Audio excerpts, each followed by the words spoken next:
नमस्कार, आप देख रहे हैं न्यूज़ वन इंडिया। आपके साथ मैं हूं सुरभि तिवारी। देवभूमि देख रहे हैं आप, और देवभूमि में आप खबरों की शुरुआत करेंगे। पहली खबर देहरादून से, जहां पर सीएम त्रिवेंद्र रावत ने समीक्षा बैठक की। सितारगंज चीनी मिल के संबंध में ये बैठक बुलाई गई थी। अधिकारियों को आवश्यक दिशा निर्देश भी जारी किए गए। आगामी पेराई सत्र को लेकर योजना बनाने के निर्देश जारी किए गए हैं। आगामी पेराई सत्र तक दोबारा शुरू करने के निर्देश जारी किए गए हैं। तो सीएम त्रिवेंद्र सिंह रावत ने समीक्षा बैठक की। आगामी पेराई सत्र को लेकर के ये योजना बनाई गई और योजना बनाने के निर्देश जारी किए गए हैं। तो इस बैठक में सितारगंज चीनी मिल के संबंध में ये बैठक बुलाई गई थी। अधिकारियों को आवश्यक दिशा निर्देश सीएम की तरफ से जारी किए गए। तो आगामी पेराई सत्र को लेकर के योजना बनाने के निर्देश जारी किए गए। आगामी पेराई सत्र तक दोबारा शुरू करने के निर्देश जारी किए गए हैं। तो चीनी मिल जो बंद पड़े थे उनको दोबारा से शुरू करने के लिए ये पेराई सत्र बुलाया गया था।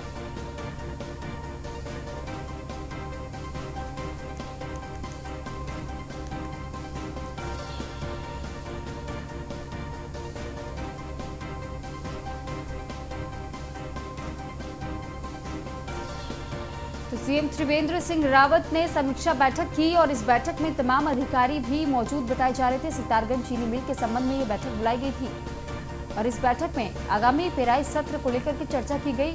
तमाम तरीके के आवश्यक जो दिशा निर्देश जारी करने थे वो भी सीएम त्रिवेंद्र रावत ने दिए। सितारगंज चीनी मिल के संबंध में ये बैठक सीएम त्रिवेंद्र सिंह रावत की तरफ से रखी गई थी। अधिकारियों को आवश्यक दिशा निर्देश भी जारी किए गए। आगामी पेराई सत्र को लेकर के योजना बनाने के निर्देश भी जारी किए गए। आगामी पेराई सत्र तक दोबारा शुरू करने के निर्देश जारी किए गए हैं।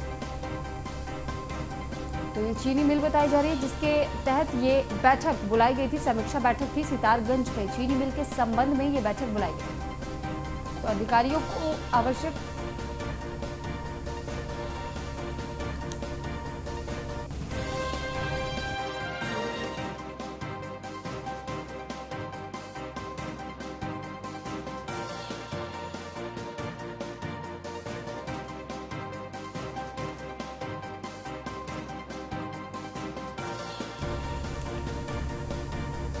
देहरादून की एक खबर आपको बता रहे, सितारगंज चीनी मिल के संबंध में सीएम की तरफ से बैठक बुलाई गई थी और आगामी पेराई सत्र तक दोबारा शुरू करने के लिए ये बैठक बुलाई गई थी। सीएम त्रिवेंद्र रावत की तरफ से समीक्षा बैठक बुलाई गई।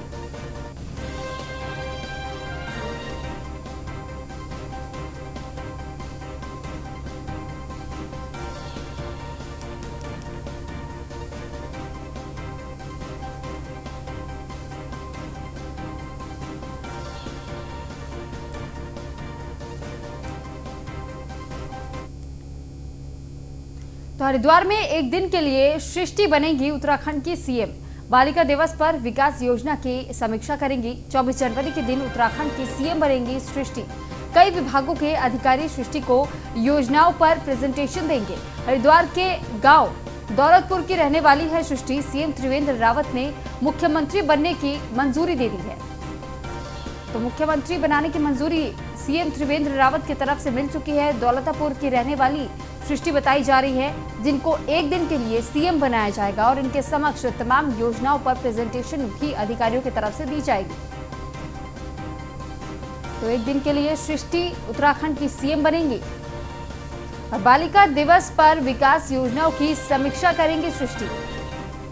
24 जनवरी के दिन उत्तराखंड की सीएम बनेंगी सृष्टि और ऐसे में बालिका दिवस के अवसर पर यह कहा जा रहा है कि इनको एक दिन के लिए सीएम बनाया जा रहा है। और इस पर अधिक जानकारी के लिए सुमित सैनी हमारे साथ फोन लाइन पर जुड़ चुके हैं। सुमित, आपसे जानकारी चाहेंगे कि एक दिन के लिए मुख्यमंत्री बनाने की मंजूरी दे दी गई है सृष्टि को, तो ये किस तरीके से इस कार्यक्रम को सेलिब्रेट किया जाता है और क्या कुछ किया जाएगा इस एक दिन में? बिल्कुल, एक दिन के बालिका दिवस पर 24 जनवरी को इनको सृष्टि को यहाँ पर एक दिन का मुख्यमंत्री बनाया जाएगा, क्योंकि बाल विधानसभा लगती है। उसमें जो बाल विधायक होते हैं जो बने थे 2018 में घोषणा हुई थी, तो अब यह हर 3 साल बाद मुख्यमंत्री का चयन होता है। तो मुख्यमंत्री के लिए इनका चयन हुआ है। तो अब इसमें एक विधानसभा का एक विधानसभा का एक सत्र बुलाया जाएगा जो विधानसभा भवन में ही होगा। वहां पर तब उसके जो नामित अधिकारी हैं उन अधिकारियों के साथ में वो अपनी रिपोर्ट पेश करेंगे, क्योंकि इसमें कई डिपार्टमेंट अपनी रिपोर्ट उसी तरह से पेश करेंगे जिस तरह से विधानसभा चलती है। जी तो सुमित, ये जो प्रेजेंटेशन दिखाए जाने की बात की जा रही है, किस प्रकार के प्रेजेंटेशन इनके सामने रखे जाएंगे? बिल्कुल, जो कुछ विभाग चिन्हित किए गए हैं वो अपने जैसे जल संस्थान अपने जो कार्य हैं उनको उस तरह से वहां पर इस बाल विधानसभा में के पटल पे रखेगा, और 5 मिनट के प्रत्येक डिपार्टमेंट 5-5 मिनट के जो अपनी प्रेजेंटेशन है अपने विभाग के बारे में, जो कार्य किए जा रहे हैं, विकास कार्य किए जा रहे हैं, उनके बारे में एक दिन की मुख्यमंत्री को बताएंगे। चलिए ठीक, बहुत शुक्रिया सुमित आपका तमाम जानकारी हम तक पहुंचाने के लिए। खबर रुड़की से, जहां पर राज्य मंत्री शादाब शम्स ने प्रेस कॉन्फ्रेंस की और प्रेस कॉन्फ्रेंस कर गिनाई है सरकार की उपलब्धियां। तो प्रदेश में जीरो टॉलरेंस की सरकार है, शादाब का ये कहना।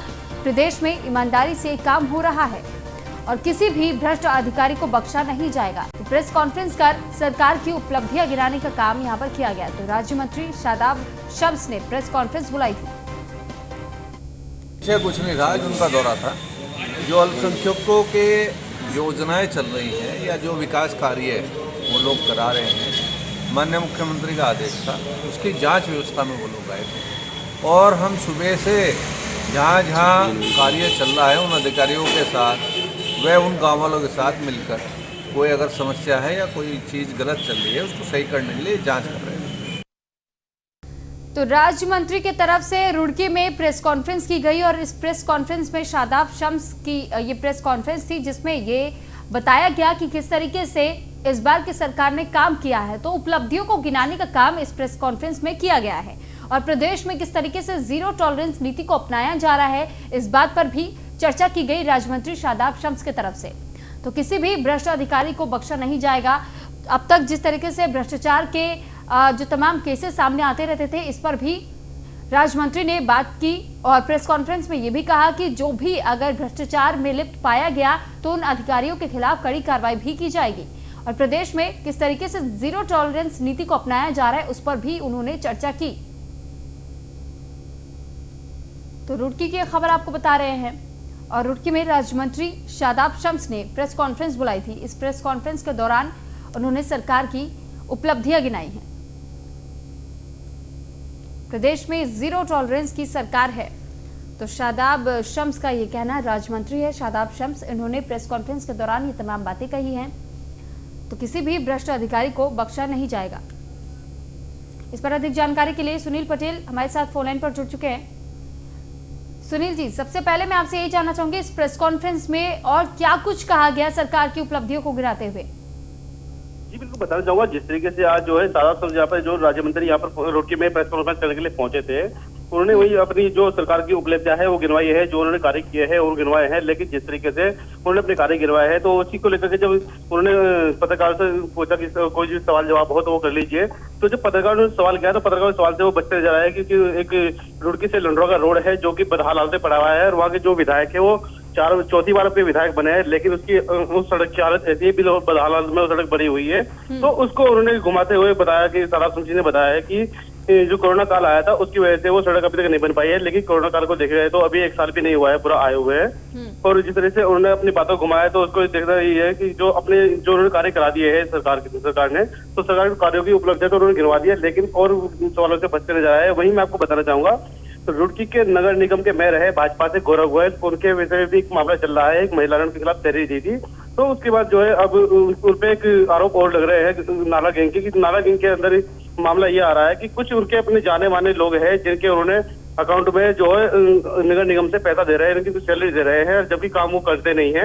ऐसे भी नाला गैंग का मामला सामने है कि जीरो टॉलरेंस की सरकार है राज्य में, उसको लेकर के उन्होंने उसकी उपलब्धियां गिनवाई है, उसको लेकर के वो घेरते नजर आए हैं। लेकिन जिस तरह से उन्होंने अपनी उपलब्धियां गिनवाई है, ये कहा जा सकता है कि इस प्रेस कॉन्फ्रेंस को सुनने के बाद रुड़की के जो लोग हैं वो संतुष्ट नजर नहीं आ रहे, क्योंकि उपलब्धियां गिनाई गई है लेकिन काम पूरी तरीके से किया नहीं जा रहा है। बिल्कुल वही बात है कि जिस तरह से जीरो टॉलरेंस की बात कर रहे हैं, लेकिन जिस तरह से उन्हीं के भाजपा के जो विधायक है और जो भाजपा के नगर निगम मेयर है, यही की जो जीरो टॉलरेंस की जो नीतियां है उनको परिताल लगाते नजर आ रहे हैं, और वही जो रुचि के लोग हैं उनके काम से जो है संतुष्ट नजर नहीं आ रहे हैं। चलिए ठीक सुनील, बहुत शुक्रिया आपका तमाम जानकारी हम तक पहुंचाने के लिए। तो राज्य मंत्री शादाब शम्स ने प्रेस कॉन्फ्रेंस बुलाई, उन्होंने सरकार की उपलब्धियां गिनाई, लेकिन यहाँ पर जब हमने अपने संवाददाता से बातचीत की तो उनका यही कहना था कि इस प्रेस कॉन्फ्रेंस में उपलब्धियां तो गिनाई गई, लेकिन जो लोग हैं रुड़की के वो खासा खुश नजर नहीं आ रहे हैं और उनका यही कहना है कि काम नहीं हो रहे लेकिन फिर भी उपलब्धियां गिनाई जा रही हैं। कहीं भ्रष्टाचार हो रहा है, आप 1905 पे कंप्लेंट डालें, उसकी वीडियो बनाएं और वीडियो हमसे साझा करें। कुछ चीजें ऐसी होती है, अगर आपको लगता है कि खाली हमसे साझा करने से काम चल जाए तो बहुत अच्छी बात है, उनके ऊपर जबरदस्त एक्शन लेने की तैयारी में आपकी सरकार बैठी। मैं जो बोल रहा हूं माननीय मुख्यमंत्री बोल रहा हूं, किसी भी कीमत पे किसी भ्रष्ट अधिकारी, किसी भ्रष्ट कर्मचारी, मेरी सरकार में काम करने वाला या मेरी पार्टी का कोई नेता भी भ्रष्टाचार कर रहा होगा, किसी कीमत पे किसी भ्रष्टाचारी को बर्दाश्त नहीं किया जाएगा, उसके खिलाफ सख्त से सख्त कार्रवाई सरकार में की जाएगी। तो वहीं हरिद्वार में कुंभ मेले की तैयारियां जोरों पर है। कुंभ मेला प्रशासन ने महामंडलेश्वर नगर बनाने की तैयारी भी शुरू कर दी है। चंडीघाट के पास गंगा नदी के बीच में महामंडलेश्वर नगर बसाया जाएगा, जिसको लेकर कुंभ मेला अधिकारी दीपक रावत ने निरीक्षण कर क्षेत्र में मूलभूत सुविधाओं की व्यवस्था की जानकारी ली। वहीं स्थान पर रेत का एक खाली मैदान भी मिला, जहां पर सैंड आर्ट की संभावनाएं तराशी गई।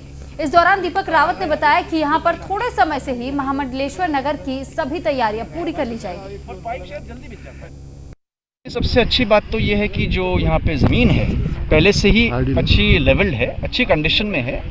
मात्र यहाँ पे जहाँ तक भूमि तैयार करने की बात है, सिर्फ झाड़ी कटान का ही कार्य है, जो बड़े आराम से केवल 2 दिन में ही हो सकता है। और उसके बाद हमारी गौरीशंकर सेक्टर में बिजली का काम पहले से चल रहा है। आई वेल्स और ट्यूबवेल्स बहुत पास में है, तो पानी का संयोजन बड़ी आसानी से हो सकता है। तो इस एरिया को हम डेवलप करेंगे, जो पारंपरिक तौर से इसका आवंटन किया जाता है उस तरीके से इसका आवंटन करेंगे। तो पौड़ी से खबर है, जहां पर पर्यटन मंत्री ने किया कोरोना वॉरियर्स का सम्मानित, और वॉरियर्स को सम्मानित करने का काम पर्यटन मंत्री की तरफ से यहां पर किया गया। सतपाल महाराज ने 750 से ज्यादा वॉरियर्स को सम्मानित किया। कार्यक्रम में एकेश्वर नीरज पात्री का आभार जताया। विधानसभा चुनाव लड़ सकते हैं सतपाल महाराज, मैं चौबट खाला से लड़ने के लिए तैयार, सतपाल महाराज का ये कहना। सतपाल महाराज पौड़ी के एकेश्वर ब्लॉक में प्रदेश के पर्यटन मंत्री सतपाल महाराज ने 750 से अधिक कोरोना फाइटर को सम्मानित किया। उन्होंने कहा कि उन्हें बड़ा गर्व महसूस हो रहा है कोरोना फाइटर को सम्मानित करते हुए। बता दें कि प्रधानमंत्री नरेंद्र मोदी ने कोरोना वायरस के लिए वैक्सीन प्रत्येक राज्य में भेजी है, जिन्होंने कोरोना काल में अपनी महत्वपूर्ण भूमिका निभाई। कार्यक्रम का आयोजन ब्लॉक एकेश्वर में किया गया, जिसके लिए उन्होंने ब्लॉक प्रमुख एकेश्वर नीरज पात्री का भी आभार प्रकट किया। 2022 विधानसभा चुनाव में अपने बेटे को लड़ाने के सवाल पर सतपाल महाराज ने कहा कि वे अभी खुद 2022 विधानसभा चुनाव में चौबटा खाल विधानसभा से लड़ने के लिए तैयार है। सम्मान का आज वितरण हो रहा है। इसके अंदर हमारी जो आशा कार्यकर्त्री, हमारे तहसीलदार, हमारे फ्रंटलाइन वॉरियर्स जो रहे, हमारे हॉस्पिटल का स्टाफ रहा, नर्सिस रहे, डॉक्टर्स रहे, उसके साथ साथ जो एम्बुलेंस ड्राइवर रहे, सबको हम सम्मानित कर रहे हैं, जिन्होंने कोरोना के खिलाफ लड़ाई लड़ने में पूरे देश की सहायता की है, पूरे क्षेत्र की सहायता की है। आज उनको हम सम्मानित कर रहे हैं। हमारे ब्लॉक प्रमुख पांथरी जी इसमें लगे हुए हैं, उनका ये एक कार्यक्रम था, बहुत अच्छी बात है। और जब हम अपने कोरोना वॉरियर्स का सम्मान करेंगे, उसके साथ साथ मोदी जी ने आज वैक्सीन का जो भेजी है, उस वैक्सीन से भी ये उनको सम्मान दिया जा रहा है।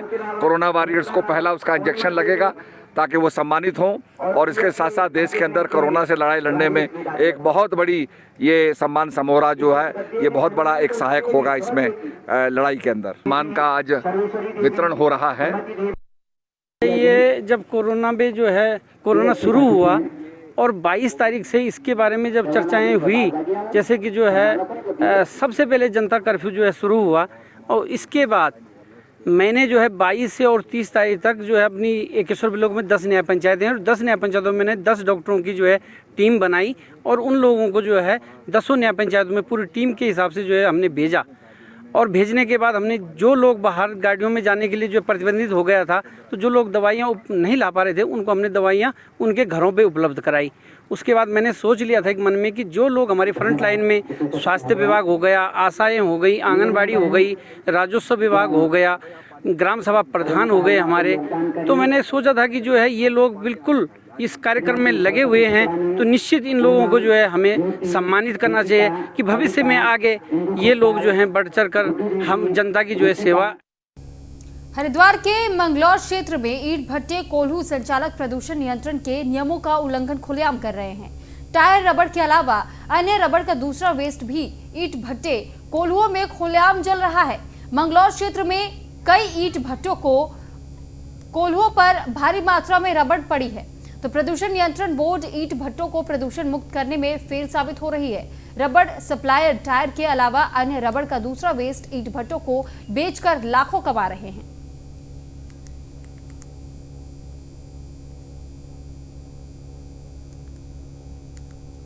तो डोईवाला में संविदा एवं बेरोजगार स्टाफ नर्सेज महासंघ ने नर्सिंग सेवा नियमावली 2020 में संशोधन के संबंध में मुख्यमंत्री त्रिवेंद्र सिंह रावत के नाम संबोधन ज्ञापन को आज राज्य मंत्री करण बोहरा को सौंप दिया और कार्रवाई की मांग भी की है।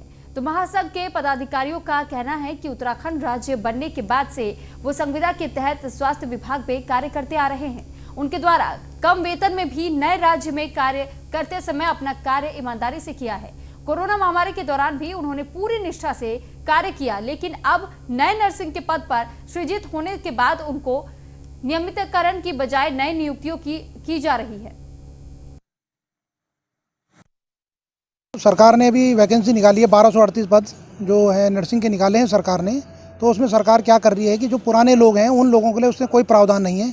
हम लोगों ने सरकार के साथ जो है 10-15 साल से काम कर रहे हैं और अल्प वेतन में हमने काम करा, दुर्गम अति दुर्गम में हमने काम करा। जब सरकार के पास फंड नहीं था, उत्तराखंड बनने के बाद हम कंधे से कंधा लगा के सरकार के साथ काम कर रहे हैं। क्षेत्र हमारे प्रदेश में जो संविदा पर कार्यरत है लगभग 600 से 700 बच्चे हैं। अगर यही प्रक्रिया चली तो ये इस प्रक्रिया से वो बिल्कुल ही बाहर हो जाएंगे, ना वो एग्ज़ाम दे पाएंगे और ना कुछ कर पाएंगे। वो उनकी ये स्थिति होगी कि वो घर ही बैठना पड़ेगा उनको। हर डोईवाला क्षेत्र के बक्सरावाला में हथियारों के उत्पात से फसलों को बचाने के लिए 3 किलोमीटर एरिया में सोलर फेंसिंग लगाने का काम शुरू किया गया है। तो इससे किसानों ने राहत की सांस ली है। किसानों ने इसके लिए मंत्री करण बोहरा और वन विभाग को धन्यवाद किया है। सोलर फेंसिंग लगाने से शुरुआत राज्य मंत्री करण बोहरा ने की। सोलर फेंसिंग लगाने का काम 1 सप्ताह में पूरा कर लिया जाएगा। इसके बाद हाथियों की आवाजाही आबादी क्षेत्र में पूरी तरह से रुक जाएगी। दिन पहले मेरे संज्ञान में ये मैटर आया कि हाथियों ने यहाँ किसानों को काफ़ी परेशान किया हुआ है और उनकी फसलों को नुकसान हो रहा है, और मैंने तुरंत उस पर कार्रवाई करते हुए अपने डीएफओ साहब को निर्देशित किया कि तुरंत जो है इलेक्ट्रिक फेंसिंग कराएं और किसानों को किसी भी हालत में कोई परेशानी ना हो, क्योंकि हमारी सरकार का भी ये मानना है कि किसानों की ओर विशेष ध्यान दिया जाए। और माननीय मुख्यमंत्री जी की डोईवाला विधानसभा है और मैं यहाँ पे मैं काफ़ी दिनों से शिकायत आ रही थी कि यहाँ पे हाथी का काफ़ी प्रॉब्लम हो रहा था। तो मुझे कल ही डीएफओ साहब ने निर्देशित किया कि बक्सरवाला में सोलर फेंसिंग का कार्य करवाया जाए। तो मैंने आज से यहाँ पे 3 किलोमीटर सोलर फेंसिंग का कार्य शुरू करवा दिया है और माननीय मंत्री जी से इसका उद्घाटन किया गया है। इससे फ़ायदा होगा। तो वहीं डोईवाला में बस और कार की जोरदार भिड़ंत हुई। सड़क हादसे में एक युवक की मौत हो गई, दूसरा युवक गंभीर रूप से घायल बताया जा रहा है। घायल को नजदीकी अस्पताल में इलाज के लिए भर्ती कराया गया है और अब भी इलाज घायल का जारी है। तो डोईवाला की ये तस्वीर भी आपको दिखा रहे हैं कि कितना भिड़ंत ये हादसा, कितना भीषण ये हादसा रहा होगा और किस तरीके से ये भिड़ंत हुई है, जिसकी वजह से एक व्यक्ति की मौत बताई जा रही है तो वहीं दूसरा व्यक्ति घायल बताया जा रहा है।